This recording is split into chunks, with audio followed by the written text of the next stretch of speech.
Hello everyone, welcome to AG smart classes. सामान्य हिंदी के इस नए वीडियो में आपका स्वागत है। अगर आपने पिछला वीडियो नहीं देखा है तो आप जरूर से देखें। प्लेलिस्ट के लिंक नीचे डिस्क्रिप्शन बॉक्स में दी गई है। अगर आपको वीडियो के कंटेंट का पीडीएफ चाहिए तो हमारा टेलीग्राम चैनल अवश्य ज्वाइन करें। आप सिंपली सर्च कर सकते हैं एजी स्मार्ट क्लासेस। आइए शुरुआत करते हैं। तो इस वीडियो में हम देखेंगे विकारी शब्द। अब विकारी मतलब क्या है? विकारी शब्द ऐसे शब्द हैं जिनमें लिंग, वचन और कारक के अनुसार उसमें उनके रूप में परिवर्तन हो जाता है।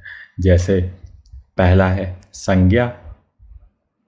अब संज्ञा में 5 भेद होते हैं संज्ञा के। कौन कौन से? व्यक्तिवाचक संज्ञा, जातिवाचक संज्ञा, भाववाचक संज्ञा, समूहवाचक संज्ञा और द्रव्यवाचक संज्ञा। अब व्यक्तिवाचक क्या है? जिससे किसी एक व्यक्ति या फिर वस्तु का बोध हो रहा हो। जैसे भारत है, इससे भी एक स्पेसिफिक देश का बोध हो रहा है। रमेश, इससे किसी एक व्यक्ति का बोध हो रहा है। वैसे ही जातिवाचक संज्ञा। अब जातिवाचक संज्ञा से किसी भी वस्तु या व्यक्तियों की पूरी जाति का वर्णन होता है। यहाँ पर जाति ये वर्ण व्यवस्था वाली नहीं है, ये पूरे वर्ग का वर्णन करता है। जैसे लड़का कहा गया तो ये समस्त जो लड़के हैं, बॉयज़ हैं, उनकी बात करेगा। जंगल हो गया तो जितने भी जंगल हैं ये जंगल की जाति बता रहा है। फिर नेक्स्ट है भाववाचक संज्ञा। ये भाव बताएगा, मिठास, मित्रता। इसके बाद समूहवाचक, ये बताएगा व्यक्तियों या वस्तुओं का समूह। जैसे भीड़, सभा, पुस्तकालय, ये सारे समूह बता रहे हैं। फिर द्रव्यवाचक संज्ञा, इससे नाप तौल वाली वस्तुओं का बोध होता है। जैसे तेल, आटा, दूध, इन सब की नाप तौल की जा सकती है। अब यहाँ पर ध्यान देने वाली बात ये है कि जो भाववाचक जो संज्ञाएं हैं इनका प्रयोग बहुवचन में नहीं होता। जब भाववाचक संज्ञाओं का प्रयोग बहुवचन में किया जाता है तो वे जातिवाचक संज्ञाओं के समान प्रयुक्त होते हैं। एग्जाम्पल क्या है? विशेषता भाववाचक संज्ञा है और विशेषताएं अगर इनका बहुवचन कर देते हैं तो ये जातिवाचक संज्ञा हो जाती है। तो अब हम आगे देखते हैं नेक्स्ट अगला विकारी शब्द, ये है लिंग। लिंग 2 टाइप के होते हैं, पुल्लिंग, स्त्रीलिंग। पुल्लिंग स्त्रीलिंग पहचानने का सबसे आसान तरीका होता है उसे अपने वाक्य में प्रयोग करके देखें। जैसे अगर छाता दिखता है तो छाता क्या किया जाता है? बारिश के समय छाता ओढ़ा जाता है, पुल्लिंग का एहसास हुआ। लोटा, लोटे में पानी भरा जाता है। तनुजा, उसके बाद धोबी, कुर्मी, सिंधु, ये नदी, ब्रह्मपुत्र, सोन नदी, ये तीनों नदियाँ, ये जितने इम्पोर्टेंट हैं जो थोड़े एक्सेप्शन टाइप के हैं उनको मैंने लिख दिया है इसमें। सोन, फिर घी, दही, पानी और हाथी, ये पुल्लिंग है। स्त्रीलिंग पृथ्वी, चांदी, मूंग, अरहर, मकई, ये मतलब दालें जितनी हैं ये स्त्रीलिंग में आती हैं। फिर इमली, और ये नगरी हैं, नगर, काशी, मथुरा और अयोध्या, ये सारे स्त्रीलिंग में आते हैं। उसी तरह से कुछ ऐसे भी शब्द हैं जिनका प्रयोग दोनों ही लिंग में किया जाता है। जैसे देश, मित्र, शत्रु और प्रधानमंत्री, कपड़ा, पानी, आत्मा इत्यादि बहुत से शब्द हैं। अब हम आगे देखते हैं नेक्स्ट वचन। अब वचनों में क्या इम्पोर्टेंट है? एक वचन और बहुवचन जिन शब्दों के समान होते हैं। जैसे ईश्वर, आकाश, सूर्य, मन, मामा, नाना, बाबा, दादा, दाता, योद्धा, आत्मा, ये शब्द हमें इनके एक वचन और बहुवचन हमेशा ही समान होते हैं। वैसे और कुछ शब्द ऐसे हैं जो हमेशा बहुवचन में प्रयुक्त होते हैं, जैसे प्राण, लोग, दर्शन, अक्षर, दाम, ओठ, आंसू, हस्ताक्षर, केश यानी बाल, बाल, प्रजा, होश, अक्षत, समाचार, दर्शक, भाग्य, रोम, अश्रु और आशीर्वाद। तो ये रहे वचन से रिलेटेड कुछ इम्पॉर्टेंट पॉइंट्स। मैंने बताया था कि हम डिटेल में नहीं जाएंगे कैसे वचन में परिवर्तन किया जाता है, एक वचन से बहुवचन बनाया जाता है। हम केवल इम्पॉर्टेंट पॉइंट्स पर ही चर्चा करेंगे। अब देखते हैं अगला, कारक। कारक हम जानते हैं टोटल 8 हैं। इनके चिन्ह क्या क्या हैं? कर्ता, इसके ने, कर्म, को, करण, से, द्वारा, संप्रदान, को, के लिए, हेतु, निर्मित, वास्ते। जैसे बच्चे को गेंद खरीदो। ये वाला मैंने क्यों लिखा है? क्योंकि ये UPSSC लेखपाल के एग्ज़ाम में को वर्ड को लेकर कन्फ्यूजन हो गया था। आयोग ने को वाले के लिए संप्रदान कारक माना है। तो हम देखेंगे कि जहाँ पर भी इस को का अर्थ के लिए के उसमें प्रयुक्त हो रहा है, वहाँ पर संप्रदान कारक होगा। जैसे यहाँ पर बच्चे को गेंद खरीद दो, मतलब बच्चे के लिए गेंद खरीद दो है। इसके बाद अपादान, इसमें से चिन्ह होता है, ये अलग होने के संदर्भ में है। फिर संबंध, का, की, के, रा, री, रे, नानी, ने। अधिकरण, में, पै, पर और भीतर। फिर संबोधन, हे, हो, अजी, अरे, ए, अहो। अब आगे चलते हैं। अगला आविकारी शब्द सर्वनाम। अब सर्वनाम के प्रयोगानुसार 6 भेद हैं। पहला है पुरुषवाचक सर्वनाम। ये मैं, तुम, वह आदि इसके शब्द हैं। अब पुरुषवाचक के भी 3 अलग अलग भेद हैं। कौन कौन से? उत्तम पुरुष। उत्तम पुरुष ये क्या है? मैं और हम। मध्यम पुरुष तू, तुम और आप। अन्य पुरुष वह और वे। इसका सबसे सटीक एग्जाम्पल अगर आप देखें, आपको इससे सारे ही पुरुष समझ में आ जाएंगे।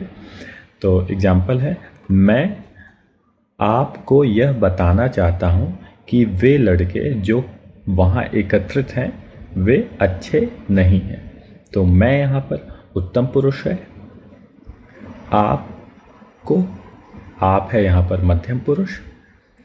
कि वे तीसरे की बात कर रहा है, तो ये अन्य पुरुष है। वे यहाँ पर भी है, ये भी अन्य पुरुष है। अब इसके बाद सेकंड सर्वनाम का भेद है निश्चयवाचक। टोटल कितने भेद हैं? 6 भेद हैं प्रयोगानुसार सर्वनाम के। अब ये वाला निश्चयवाचक, ये किसी वस्तु का निश्चित बोध कराता है।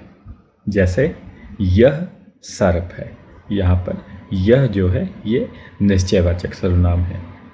दूसरा, वह अच्छी पुस्तक है। वह क्या है? निश्चयवाचक सर्वनाम है। इसके बाद थर्ड नंबर है अनिश्चयवाचक सर्वनाम। ये किसी वस्तु का निश्चित बोध नहीं कराता है। जैसे किसी को बुलाओ, तो ये जो किसी है ये निश्चित किसी को नहीं बता रहा है। किसी को बुलाओ, तो किसी जो है ये अनिश्चयवाचक सर्वनाम है। घी में कुछ मिला है, तो ये कुछ जो है ये भी अनिश्चयवाचक सर्वनाम है। अब इसके बाद नेक्स्ट है संबंधवाचक सर्वनाम, जो 2 वस्तुओं अथवा व्यक्तियों का पारस्परिक संबंध बताए। जैसे वह लड़का जो कल आया था पढ़ने में तेज है, तो यहाँ पर जो है ये संबंधवाचक सर्वनाम है। फिर जो बोलोगे सो काटोगे, तो ये जो है ये भी संबंधवाचक।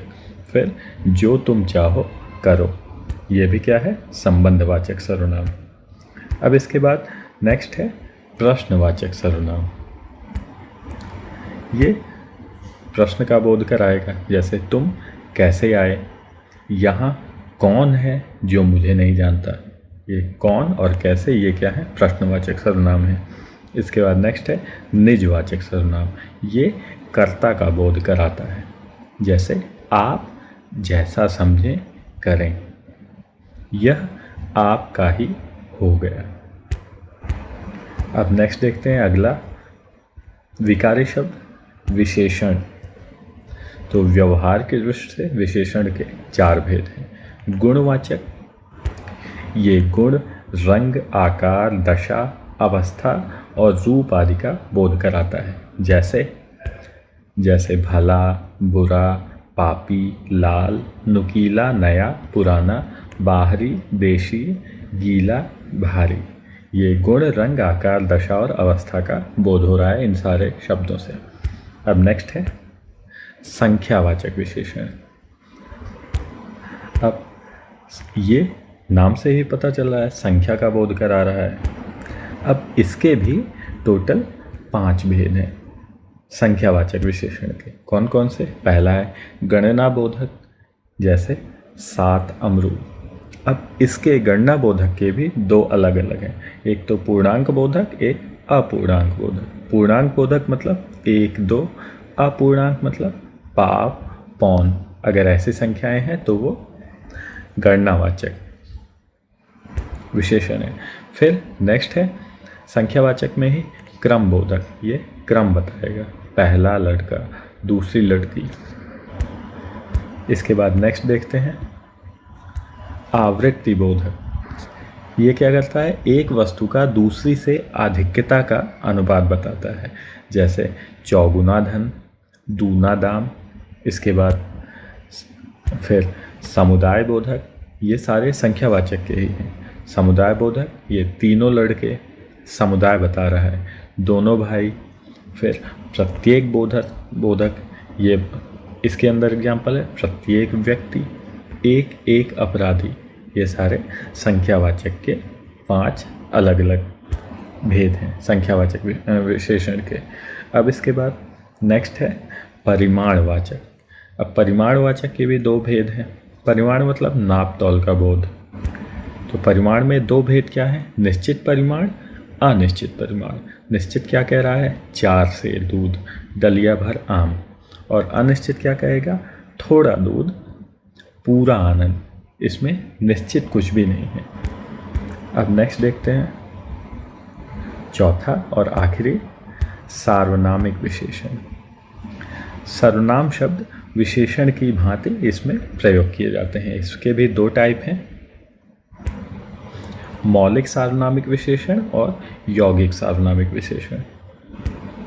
तो मौलिक क्या है? ये मूल रूप में संज्ञा के आगे लगते हैं, जैसे यह घर, कुछ काम। और यौगिक सार्वनामिक विशेषण ये मूल सर्वनाम में प्रत्यय लगाकर बनते हैं, जैसे जैसा, वैसा। अब देखते हैं नेक्स्ट अविकारी शब्द, ये क्रिया। अब क्रिया रचना की दृष्टि से 2 भेद है क्रिया की, एक रूढ़ क्रिया, एक यौगिक क्रिया। रूढ़ क्रिया मूल धातु से बनती है, जैसे संस्कृत में आपने देखा होगा, ये बहुत ज़्यादा इम्पोर्टेंट नहीं है क्रिया के भेद। अब मूल धातु यानी पढ़, इससे पढ़ना, लिख से लिखना, ये मूल धातुएं हैं। और यौगिक क्रियाएं क्या हैं? नाम धातु। बेसिकली 4 टाइप हैं, संयुक्त क्रिया, प्रेरणार्थक क्रिया और अनुकरणात्मक क्रिया। तो नाम धातु ये संज्ञा सर्वनाम विशेषण से बनती है। संयुक्त क्रिया ये खा, जाना, गिर, पढ़ना, इसके एग्जाम्पल हैं। प्रेरणार्थक मतलब करवाना, खिलवाना, किसी को प्रेरणा देके काम करवाया जा रहा है तो करवाना। अगर करना है तो ये नाम धातु, करवाना, खिलवाना, ये प्रेरणार्थक। और अनुकरणात्मक, जैसे ये किसी भी क्रिया का जो पैटर्न है उससे ये क्रिया बना दी जाती है, जैसे कुत्ते भौंकते हैं तो भौंकना, मेढक टरटराते हैं तो टरटराना। अब प्रयोग की दृष्टि से क्रिया के 4 भेद होते हैं। कौन कौन से? अकर्मक, जिसमें कर्म नहीं है, राधा हंसी। सकर्मक, इसमें कर्म है, मोहन दूध पी रहा है। अपूर्ण अकर्मक या सकर्मक, जैसे उन्होंने, कथाकार, उसे कथाकार बनाया। और द्विकर्मक, ईरा ने मीना को पुस्तक दी। तो जैसे द्विकर्मक में कितने हैं कर्म? 2 कर्म है, एक मीना एक पुस्तक। अब नेक्स्ट देखते हैं हम वाच्य। वाच्य वही इंग्लिश का जो वॉइस होता है, एक्टिव वॉइस, पैसिव वॉइस वगैरह। तो हिंदी में वाच्य 3 प्रकार के होते हैं। कर्तृवाच्य, इसमें कर्ता प्रधान होता है, मतलब कोई भी बात कर्ता के माध्यम से कही जा रही है। जैसे उमा पुस्तक पढ़ती है। ये सकर्मक अकर्मक दोनों प्रकार की हो सकती, मतलब वाच्य हो सकता है। जैसे पुस्तक को अगर हटा दें यहाँ से तो उमा पढ़ती है, ये भी सही कंप्लीट वाक्य है। फिर दूसरा है कर्मवाच्य, इसमें कर्म प्रधान होता है। इसका एग्जाम्पल, उमा द्वारा पुस्तक पढ़ी गई, मतलब इसमें पुस्तक को प्रायोरिटी दी गई है। ये केवल सकर्मक होगा। भाई कर्म प्रधान है तो कर्म होना कंपल्सरी है, तो इसलिए ये कर्म प्रधान होगा। और भाववाच्य नेक्स्ट है, ये भाव प्रधान है। इसमें इसका एग्जाम्पल है, सर्दी में उससे खेला नहीं जाता। सर्दी में उससे खेला नहीं जाता, इसमें जो सेंटेंस का भाव निकल के आ रहा है, खेला नहीं जाता, ये प्रधान है। ये जो है ये केवल अकर्मक होगा। तो भाववाच्य केवल अकर्मक होता है। अब हम देखते हैं कुछ एग्जाम्पल टेबल के थ्रू।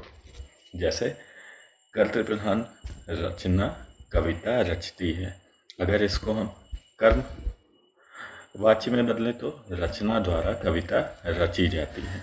लेकिन इसमें भाववाच्य में इसको नहीं बदल सकते, क्योंकि भाववाच्य केवल अकर्मक क्रियाओं के लिए है और इसमें कर्म मौजूद है। वैसे ही कर्तृ में वह लिख नहीं सका, कर्म नहीं कर सकते क्योंकि इसमें कर्म है ही नहीं, कर्मवाच्य में नहीं बदला जा सकता। और भाववाच्य में क्योंकि अकर्मक है इसलिए बदला जा सकता है, तो ये क्या हो जाएगा, उससे लिखा नहीं जा सका। So that's all for now. आशा करता हूँ वीडियो आपको अच्छा लगा होगा। वीडियो अच्छा लगा हो तो लाइक करें, चैनल को सब्सक्राइब कर दें। धन्यवाद।